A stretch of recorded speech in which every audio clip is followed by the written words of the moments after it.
আমি সাধনা আবার একটা নতুন ব্লগে আপনাদের স্বাগত জানাই। এই দেখুন সকাল সকাল পুজো টুজো করে বেরিয়ে পড়েছি রাস্তায় আছি না, এখন যাচ্ছি এই যে ইষ্টভীতির অর্ঘ জমা দিতে। এই যে আজকে 7 তারিখ, আজকে ইষ্টভীতির অর্ঘ জমা দেওয়ার ডেট। আর এই যে অর্ঘ সাথে নিয়েছি, অমৃতিতে ঠাকুরের বাড়ি তৈরি হচ্ছে, সেই জন্য কিছু দান করবো, ওই জন্য নিচ্ছি। তো আমাদের জন্য তো কত খরচ হয়ে যায়, ঠাকুরের নামে কিছু না হয় দিলাম। তো চলুন, স্নান টান করে পুজোটা করেই বেরিয়ে গেছি। আজকে জল খাবারটা আমার বর সেরকম করে যেতে পারিনি, তো ঘরে গিয়ে আবার করতে হবে জল খাবার, রান্না করব, আবার মিটিকে স্কুলে দিতে যাব, নিয়ে আসবো, প্রচুর কাজ আজকে। তো ওইদিকে সৌভিক আর মিঠি পড়তে বসেছে, আর গতকালকে চিরতা ভিজেছিলাম রাত্রে, তো চিরতা সৌভিক খেলো, মিঠি অল্প খেলো, তিতা তো খেতে পারে না।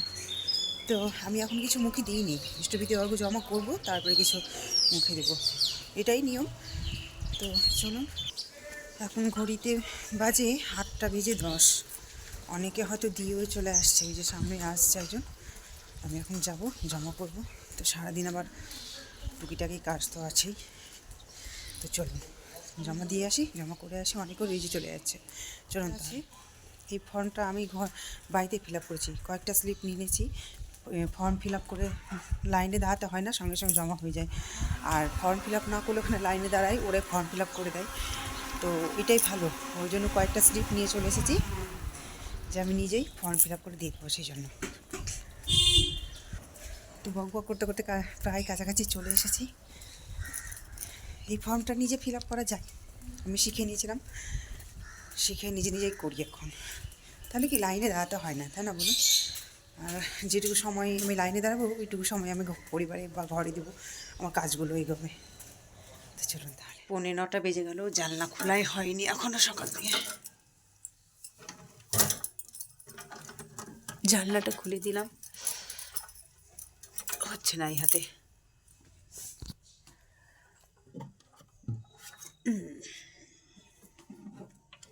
হাওয়া যা দিচ্ছে না কদিন থেকে। রান্নাঘরের অবস্থা দেখুন, বাবা বাবা, যা করে রেখেছে না।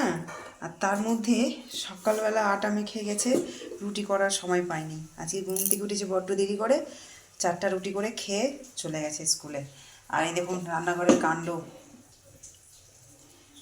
মাথাটা ঘুরছে দেখে আমার। এখানে আছে চিরতা ভিজা জল, এখন খাবো, ইষ্টভীতির অর্ঘ জমা দিয়ে আসলাম, চিরতা ভিজা জল খাবো। আর এখানে চা আছে, সৌভিক খেলো না, শরীর খারাপ করছে। এই যে চা, চিরতাটা ঢেলে নেব। মিঠি খেলোই না চিরতা ভিজা জল, সবটি খাবো এখন আমি, তাতে ধরলো না।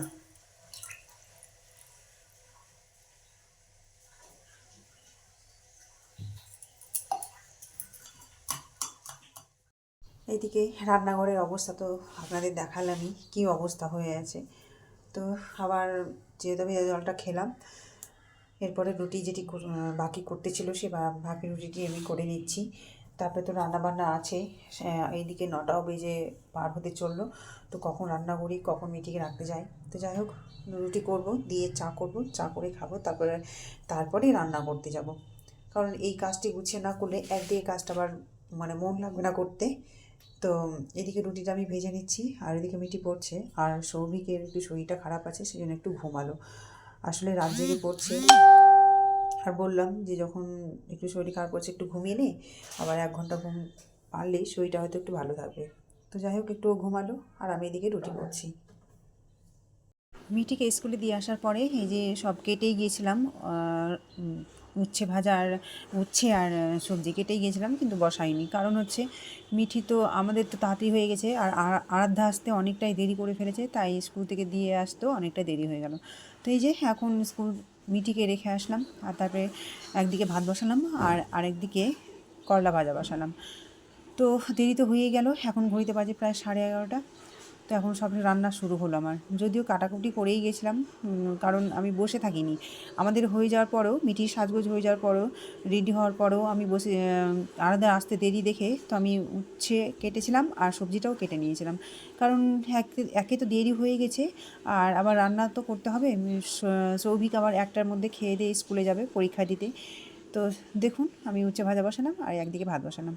ডাল সিদ্ধ হয়ে গেছিলো যদিও আগে আমি চা খাওয়ার পরেই ডাল সিদ্ধটা করেই রাখি, কারণ প্রত্যেক দিনই সেটাই করি, কারণ ডাল সিদ্ধ হয়ে গেলে একটা ঝামেলা থাকে ডাল সিদ্ধ করার। তো ডাল সিদ্ধ হয়ে গেছে, এখন সব সকাল থেকে যে বাসনগুলো আছে ওগুলো ধোবো। তো এই যে খাওয়া দাওয়া করে মিটিকে আনতে গিয়েছিলাম, এখন একটু ঘুমাবো। ঘড়িতে বাজে হচ্ছে এখন কটা, দেখি তো কটা বাজে,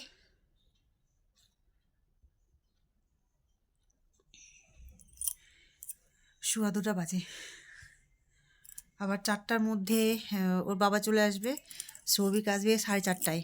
পরীক্ষা দিতে গেল ছেলেটা, একটা প্যারাসিটামল খেয়েছে। প্যারাসিটামল খাওয়ার পরে মাথাটাতে যখন ধুলো, মাথা ধুলো, একটু ফ্রি আছে। আজকে হঠাৎ সকাল থেকে ওর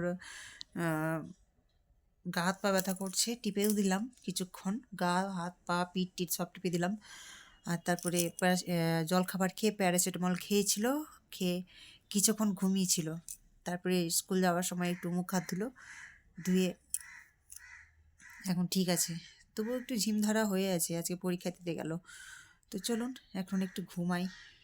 সন্ধ্যা, প্রতিদিনের মতো চা মুড়ি নিয়ে বসে গেছি, সাথে দিয়েছি নোনতা বিস্কিট আর আছে মেরি বিস্কিট। নোনতা বিস্কুটগুলো প্যাকেটের মধ্যেই ভাঙা ছিল, তো বেশি মানে এক লাইন খুব জোর টেনে টুনে সব মিলিয়ে একটা লাইন হয়তো ভালো ছিল, আর সবটাই ভাঙা ছিল। তো ভাঙা বিস্কুটগুলো তো ফেলে দেওয়া যায় না, মিঠি আবার গোটা ছাড়া খায় না। মানে বিস্কিটে যদি এক সাইডে একটু ভাঙা থাকে তো আর খাবে না, আর যখন শেষ হয়ে যাবে তখন ভাঙাগুলো আবার চেটে পুটে খাবে। যাই হোক, এই যে মুড়ি আর বিস্কিট নিয়ে বসে গেছি। এই যে দেখাচ্ছি, এই যে ভাঙা বিস্কিট, গোটা বিস্কিট, মুড়ি আর তার সাথে চা নিয়ে বসে গেছি। তো 6:30 বাজেই মিঠির আসার টাইম হয়ে গেছে। এখন 4টা থেকেই পড়াচ্ছে কয়েকদিন, শনিবার রবিবারেও পড়াবে, মনে হয় মাঝখানে 2 দিন থাকবে না, সেই জন্য শনিবার রবিবারেও পড়ে দেবে। আর কালকে তো শনিবার, আবার কালকে ওর প্রথম শুরু হবে গানের রিহার্সাল, সেটা বসন্ত উৎসবের গান গাইবে, সেটা আছে দেবদোলের দিন। তো মাঝখানে 1 সপ্তাহ রিহার্সাল হবে। সামনে বুধবারে ওর গানে ক্লাস হবে না, বুধবারেও রিহার্সাল হবে। 8টা গান দিয়েছে পরপর, গানগুলো খাতায় ডায়েরিতে তুলতে হবে আর ইউটিউব দেখে মুখস্থ করবে। না, খাতায় তুলে ডায়েরিতে তুলে মুখস্থ করে নেবে আর ইউটিউব দেখে শ্যুটটা করবে আর কি।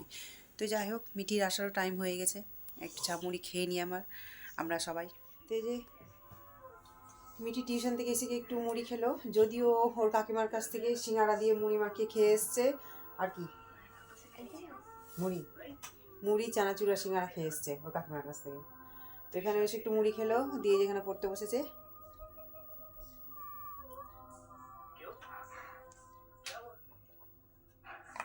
চেষ্টা পেয়েছে, জল খাবি যা। এখানেও একটু মুড়ি খেলো, ওই যে তখন মুড়ি মাখিয়েছিলাম চা দিয়ে খাওয়ার জন্য, তো চা খেতে খেতেই ও চলে এসেছিলো। তো একটু মুড়ি খেয়ে এলো, শুধু চাটা কিছু খায়নি, শুধু মুড়ি খেয়েছে। তারপরে ও হাতের লেখাটা লিখলো আর এখন বসেছে ও পড়তে, কিছুক্ষণ পড়বে, দিয়ে রান্না তো বসিয়ে দিয়েছি রাতের জন্য। এখন ঘড়িতে বাজে 9টা। শুভরাত্রি। এখন টাটা না, এখনও শেষ করিনি, পরে করবো, দেরি আছে, অনেক দেরি আছে। তো রাতে খাওয়া দাওয়া হয়ে গেল, আর এই যে খাওয়া দাওয়ার পরে বাসনও ধুয়ে নিলাম রাত্রের বাসন রাত্রেই ধুয়ে নিই, সকালের জন্য আর ফেলে রাখি না, কারণ একটা বাড়তি কাজ হয়ে থাকে সকালবেলা, ওই জন্য রাতেই রেখে দিই, তো ঝামেলা থাকে না। তো আর তারপরে খাওয়া দাওয়ার পরে এই যে মুখে একটু সাবান দিলাম, আর রাত্রের নাইট ক্রিম মাখবো, ওই জন্য তার আগে একটু টোনার লাগিয়ে দিলাম।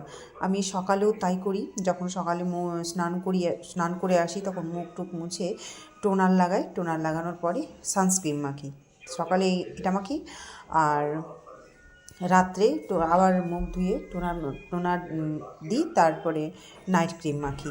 এই হলো আমার রাতে ফর্মালিটি। তো এরপরে মশাই খাটাবো, সবাই মিলে ঘুমাবো। এখন ঘড়িতে বাজে হচ্ছে 10:30। তো চলুন তাহলে আজকে ব্লগটা এখানে শেষ করছি। আপনারা ভালো থাকবেন, সুস্থ থাকবেন। আর এই ব্লগটা যদি ভালো লেগে থাকে তাহলে আমার পাশে একটু থাকবেন। আপনারাই সব। তো আজকের মতো টাটা, গুড নাইট।